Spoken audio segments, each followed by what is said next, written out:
ಮೂಡುಬಿದಿರೆಯ ಅಮಾನತುಗೊಂಡ inspector PG Sandesh ವಿರುದ್ಧ ಕೇಳಿಬಂದಿರೋ ಅತ್ಯಾಚಾರದ ಆರೋಪಕ್ಕೆ ಸಂಬಂಧಿಸಿದಂತೆ ಹೈಕೋರ್ಟ್ನಲ್ಲಿ ವಿಚಾರಣೆ ನಡೆದಿದೆ. ಈ ಪ್ರಕರಣವನ್ನ ರದ್ದುಮಾಡಿಸಿ ಪಾರಾಗಬೇಕು ಅಂತ ಅಂದುಕೊಂಡಿದ್ದ ಇನ್ಸ್ಪೆಕ್ಟರ್ಗೆ ಈಗ ಹೈಕೋರ್ಟ್ ಬಿಗ್ ಶಾಕ್ ನೀಡಿದೆ. ಪೊಲೀಸ್ ಅಧಿಕಾರಿಯಾಗಿ ಹೀಗೆಲ್ಲ ಮಾಡಬಾರದು ಅಂತ ನ್ಯಾಯಾಧೀಶರು ಕಿವಿ ಹಿಂಡಿದ್ದಾರೆ. ಅಸಲಿಗೆ ಕೋರ್ಟ್ನಲ್ಲಿ ನಡೆದಿದ್ದೇನು? ಬನ್ನಿ ನೋಡೋಣ. ಒಬ್ಬ ಖಾಸಗಿ ಶಾಲೆಯ ಮುಖ್ಯ ಶಿಕ್ಷಕಿ ಮೇಲೆ 2018ರಿಂದ 2023ರವರೆಗೆ ಸತತವಾಗಿ ಅತ್ಯಾಚಾರ ನಡೆಸಿದ ಆರೋಪ ಇನ್ಸ್ಪೆಕ್ಟರ್ ಸಂದೇಶ್ ಮೇಲಿದೆ.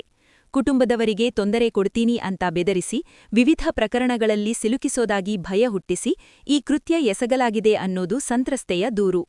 ಜೀವಭಯದಿಂದ ಇಷ್ಟು ದಿನ ಮೌನವಾಗಿದ್ದ ಶಿಕ್ಷಕಿ ಕೊನೆಗೆ ವೇಣೂರು ಪೊಲೀಸ್ ಠಾಣೆಯಲ್ಲಿ ದೂರು ನೀಡಿದ್ರು. ಈ ಪ್ರಕರಣದಲ್ಲಿ ಸಂದೇಶ್ಗೆ ಸಾಥ್ ನೀಡಿದ ಇಬ್ಬರು ಮಹಿಳೆಯರ ಹೆಸರು ಎಫ್ಐಆರ್ನಲ್ಲಿದೆ.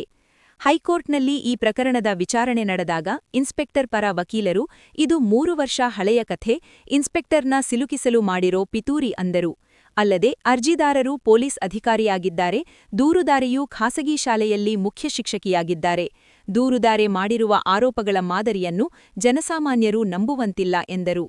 ಇದಕ್ಕೆ ಪೀಠ, ಜನಸಾಮಾನ್ಯರು ನಂಬುವುದಿಲ್ಲ, ಅಸಾಮಾನ್ಯರು ನಂಬುತ್ತಾರೆ ಬಿಡಿ. ಅರ್ಜಿದಾರರ ವಿರುದ್ಧ ಪದೇ ಪದೇ ಅತ್ಯಾಚಾರ ಮಾಡಿರುವ ಆರೋಪವಿದೆ. ಇನ್ಸ್ಪೆಕ್ಟರ್ ಸಂದೇಶ್ ಬಿಟ್ಟು ಉಳಿದ ಇಬ್ಬರು ಮಹಿಳಾ ಅರ್ಜಿದಾರರ ಮೇಲೆ ಏನು ಆರೋಪವಿದೆ ಎಂದು ಕೇಳಿತು. ಸಂತ್ರಸ್ತೆಯ ಹೇಳಿಕೆಯೇ ಪ್ರಕರಣದ ಗಂಭೀರತೆಗೆ ಸಾಕ್ಷಿ.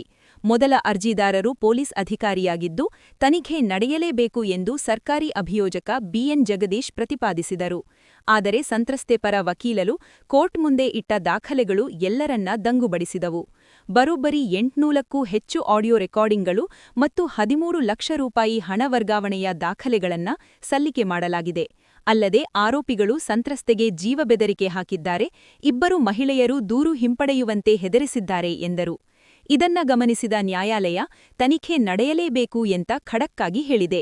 ಸದ್ಯ ಈ ಪ್ರಕರಣವನ್ನ ಸಿಐಡಿ ತನಿಖೆ ಮಾಡ್ತಿದೆ. ಒಬ್ಬ ಪೊಲೀಸ್ ಅಧಿಕಾರಿಯ ಮೇಲೆ ಇಂತಹ ಗಂಭೀರ ಆರೋಪ ಕೇಳಿಬಂದಿರೋದು ಸಾರ್ವಜನಿಕರಲ್ಲಿ ಆಕ್ರೋಶ ಮೂಡಿಸಿದೆ. ನ್ಯಾಯಾಲಯವೂ ಕೂಡ ಸಾಮಾನ್ಯರು ನಂಬದಿದ್ದರೂ ಅಸಾಮಾನ್ಯರು ನಂಬುತ್ತಾರೆ ಬಿಡಿ ಅನ್ನೋ ಮೂಲಕ ಪ್ರಕರಣದ ಗಂಭೀರತೆಯನ್ನ ಎತ್ತಿ ತೋರಿಸಿದೆ. ಈ ಅಧಿಕಾರಿಯ ಬಗ್ಗೆ ಮತ್ತು ಸಂತ್ರಸ್ತೆ ಶಿಕ್ಷಕಿಗೆ ಸಿಗಬೇಕಾದ ನ್ಯಾಯದ ಬಗ್ಗೆ ನಿಮ್ಮ ಅಭಿಪ್ರಾಯ ಏನು? ಕಮೆಂಟ್ ಮಾಡಿ ತಿಳಿಸಿ. ಜಿಲ್ಲೆಯ ಪ್ರಮುಖ ಸುದ್ದಿಗಳಿಗಾಗಿ ನಮ್ಮ ಚಾನೆಲ್ ಸಬ್ಸ್ಕ್ರೈಬ್ ಮಾಡಿ. ಧನ್ಯವಾದಗಳು.